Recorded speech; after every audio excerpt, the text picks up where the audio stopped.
बच्चों नमस्कार। हिंदी की ऑनलाइन कक्षा में आपका स्वागत है। आज हम पाठ 6 अंतिम दौर 1 भाग 4 पढ़ेंगे। तो आइए बच्चों शुरू करते हैं। सर सैयद उत्साही सुधारक थे और वे आधुनिक वैज्ञानिक विचारों के साथ इस्लाम का मेल बैठाना चाहते थे। वे नए ढंग की शिक्षा को बढ़ावा देना चाहते थे। राष्ट्रीय आंदोलन के आरंभ से वे भयभीत हुए क्योंकि उनका विचार था कि ब्रिटिश अधिकारियों का किसी भी तरह का विरोध करने के कारण उन्हें अपने शैक्षिक कार्यक्रम में उनकी सहायता नहीं मिलेगी। उन्हें यह सहायता जरूरी मालूम होती थी, इसलिए उन्होंने मुसलमानों में ब्रिटिश विरोधी भावना को कम करने की कोशिश की और उन्हें नेशनल कांग्रेस से, जो उस समय आकार ले रही थी, हटाने की कोशिश की।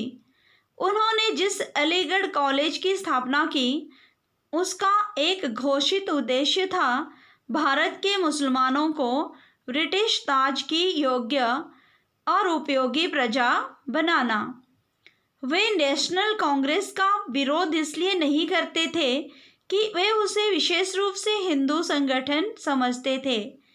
उन्होंने उसका विरोध इसलिए किया क्योंकि वे अंग्रेजों की सहायता और सहयोग चाहते थे।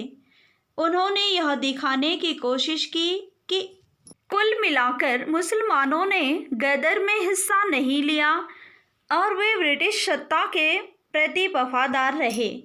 वे किसी रूप में हिंदू विरोधी या सांप्रदायिक दृष्टि से अलगाववादी नहीं थे। उन्होंने कहा, याद रखो, हिंदू और मुसलमान ये शब्द सिर्फ धार्मिक अंतर बताने के लिए है, वरना सब लोग, चाहे वे हिंदू हों या मुसलमान, यहाँ तक कि ईसाई भी, जो इस देश में रहते हैं, इस दृष्टि से सब एक ही राष्ट्र के लोग हैं। सर सैयद अहमद खान का प्रभाव मुसलमानों में उच्च वर्ग के कुछ लोगों तक ही सीमित था। उन्होंने शहरी या देहाती आम जनता से संपर्क नहीं किया। सर सैयद के कई योग्य और उल्लेखनीय सहयोगी थे। सर सैयद अहमद अपने प्रयत्न में इतनी दूर तक सफल हुए कि मुसलमानों में अंग्रेजी शिक्षा आरंभ हो गई और उनका दिमाग राजनीतिक आंदोलन से हट गया। एक मुस्लिम एजुकेशनल कॉन्फ्रेंस शुरू की गई और उसने नौकरियों और दूसरे पेशों में उभरते हुए मध्य वर्ग के मुसलमानों को आकर्षित किया। यह बात ध्यान देने की है कि गदर के बाद के समय में भारतीय मुसलमानों में जितने विशिष्ट लोग थे, जिनमें सर सैयद भी शामिल हैं, सभी ने पुरानी परंपरागत शिक्षा पाई थी। हाँ, उनमें से कुछ लोगों ने बाद में अंग्रेजी का ज्ञान हासिल कर लिया। नई पश्चिमी शिक्षा ने तब भी उनके बीच कोई उल्लेखनीय व्यक्तित्व पैदा नहीं किया। वर्ष 1912 भारत में मुस्लिम दिमाग के विकास की दृष्टि से उल्लेखनीय है। उस साल 2 नए साप्ताहिक निकलने शुरू हुए, उर्दू में अल हिलाल और अंग्रेजी में द कॉमरेड। अल हिलाल का आरंभ अबुल कलाम आज़ाद, कांग्रेस के वर्तमान सभापति, ने किया। ये 24 वर्ष के प्रतिभाशाली नवयुवक थे जो 15 से 20 वर्ष की आयु में ही अपने अरबी और फारसी के ज्ञान और गहन अध्ययन के लिए प्रसिद्ध हो गए थे। इसके साथ उन्होंने बाहर की इस्लामी दुनिया के बारे में जानकारी हासिल की और उन सुधारवादी आंदोलनों के बारे में भी जो वहाँ चल रहे थे।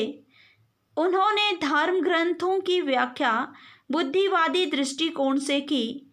वे इस्लामी देशों में किसी भी अन्य भारतीय मुसलमान की अपेक्षा अधिक प्रसिद्ध हुए। उनका दृष्टिकोण अधिक उदार और तर्कसंगत था। इस कारण वे पुराने नेताओं के सामंती, संकीर्ण धार्मिकता और अलगाववादी दृष्टिकोण से दूर थे। अपने इसी दृष्टिकोण के कारण वे अनिवार्य रूप से भारतीय राष्ट्रवादी थे। आज़ाद की शैली में उत्तेजना और तेजस्विता थी।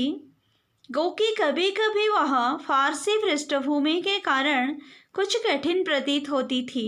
नए विचारों के लिए उन्होंने नई शब्दावली का प्रयोग किया और उर्दू भाषा जैसी आज है उसे यह रूप देने में उनका निश्चित योगदान था।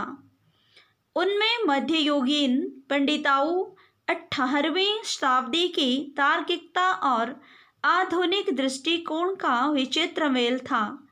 अलीगढ़ कॉलेज में सर सैयद खान से उनका संबंध रहा था, लेकिन अलीगढ़ कॉलेज की परंपरा अलग थी और राजनीतिक और सामाजिक दोनों दृष्टियों से वे रूढ़िवादी थी। अपने विद्यार्थियों के सामने वे जो मुख्य लक्ष्य रखते थे वह था निचले दर्जे की सरकारी नौकरी में प्रवेश करना। इसके लिए सरकार समर्थक रवैया अनिवार्य था और राष्ट्रवाद और विद्रोह के लिए कोई गुंजाइश नहीं थी। अलीगढ़ कॉलेज का समुदाय अब नए मुसलमान बुद्धिजीवियों का नेतृत्व कर रहा था और कभी कभी प्रकट रूप से वहाँ अधिकतर पर्दे के पीछे से लगभग हर मुस्लिम आंदोलन को प्रभावित करता था। मुस्लिम लीग की स्थापना मुख्य रूप से इन्हीं लोगों के प्रयास से हुई।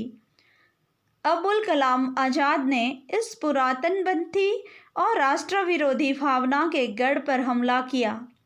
यह काम उन्होंने ऐसे विचारों के प्रसार से किया जिन्होंने अलीगढ़ परंपरा की जड़ ही खोद दी।